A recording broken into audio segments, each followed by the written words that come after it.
Good day everyone, I am Deck Cadet Jack Torres Ainden and I'm here to demonstrate to you how to announce distress message, urgency message, and safety message. So without further ado, let's start. Mayday, Mayday, Mayday.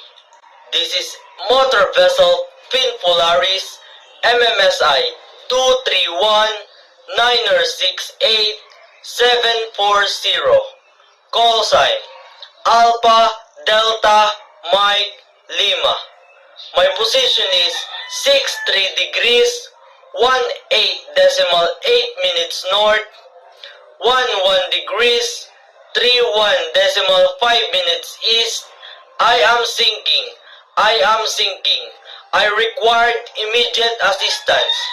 I have 6 people on board, including 2 casualties.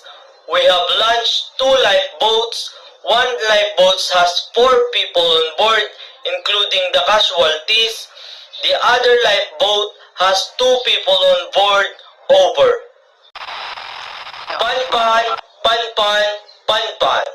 All stations, all stations, all stations. This is 231-968-740. Motor vessel Fin Polaris. Call sign Alpha Delta Mike Lima.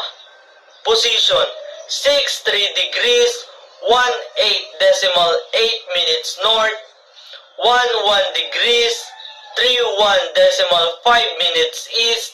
I have problems with engine. I require tug assistance. Over. Security, security, security. All ships, all ships, all ships. In area North Atlantic Ocean.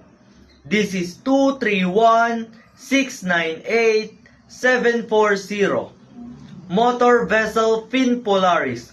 Call sign Alpha Delta Mike Lima.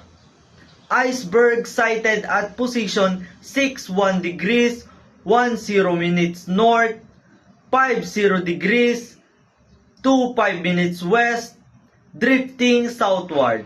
All vessels in the vicinity are advised to navigate with caution. Security, security, security. Out.